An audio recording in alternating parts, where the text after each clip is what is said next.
You got the book, yay! I figure everybody's going to go, oh, I didn't get one of the beautiful people. Oh, yeah. Well, you created these beautiful people, so. And I love the book. It's so much. Thank you. It's kind of big as it's quite a large change from what? It is, thank you. It is a big change. I don't care if there's a vampire in both of them.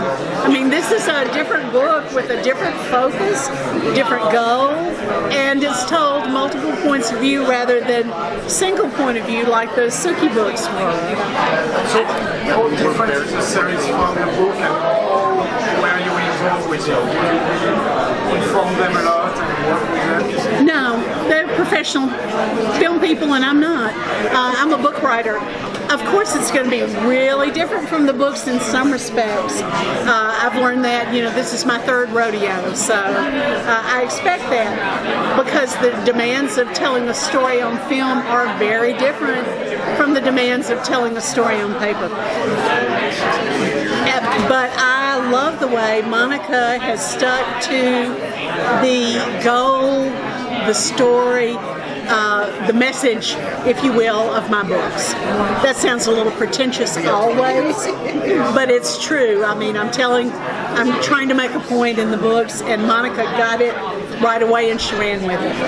What was the point that you were trying to make in the book? Well, that we all create our own family, that blood family doesn't maybe make as much difference as the family we make for ourselves.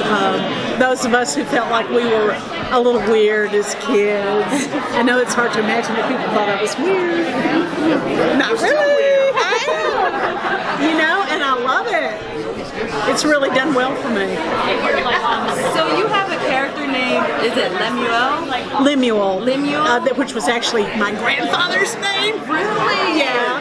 It also sounds a little bit, or the way it's spelled is similar to Lestat, so I wasn't sure if you were trying to do like a shout out to the Anne Rice. Oh, no, I love Anne, but, no.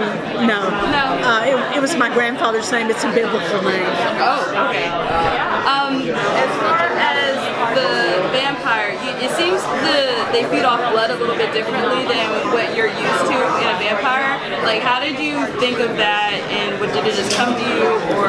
Well, I thought it would be interesting if he were an energy-sucking vampire rather than necessarily a blood-sucking vampire.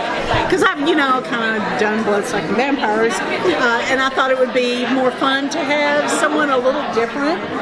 The rules are a little different, and I wanted to write the scene where he holds on to Manfred and takes his energy, and I thought, I have to do that. If you feel like you really have to include a scene, you better do it.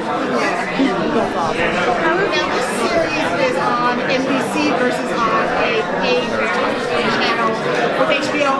What limitations do you feel is going to changing with how they show? Well, truthfully, I loved True Blood, but I did have to cover my eyes sometimes. I don't think you'll have to do that with this show, though for NBC it's kind of pushing the envelope. Some of the scenes are, kind of. But I think it's a little more family-centric. I couldn't watch True Blood in the same room with my teenage kids. They were going, oh, Mom! So, but I could watch this show easily in the same room with my kids, and they would just be go, you go, Mom.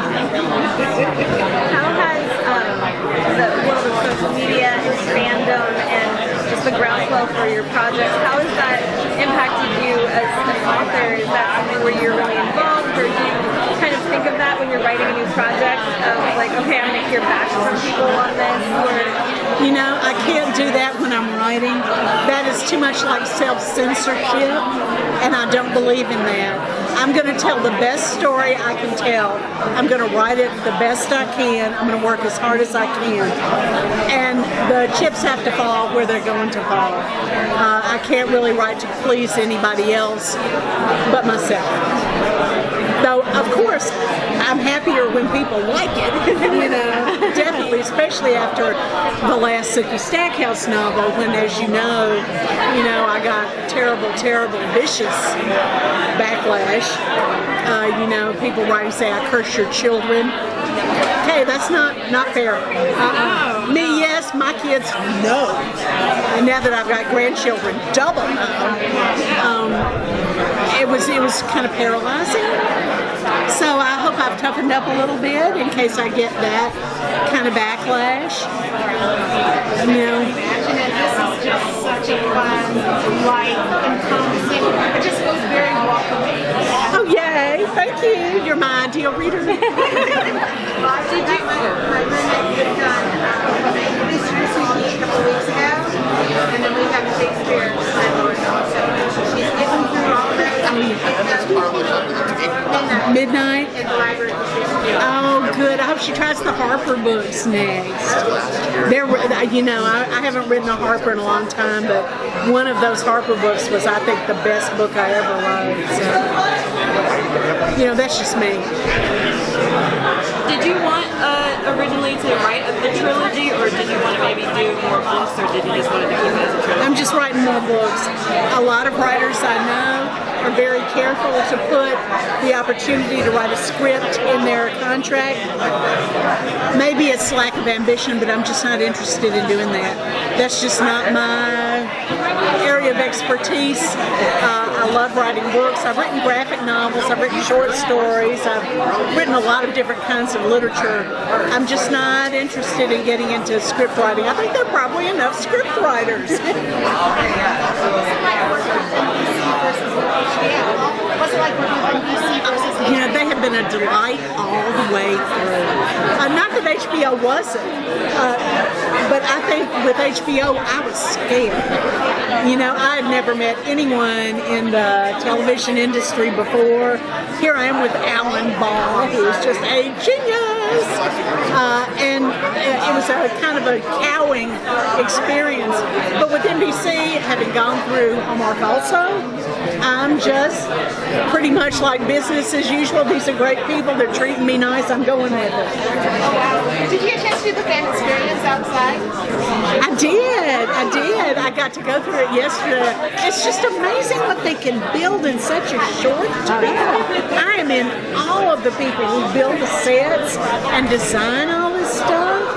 That is a whole separate thing from being on-camera talent. A whole separate thing.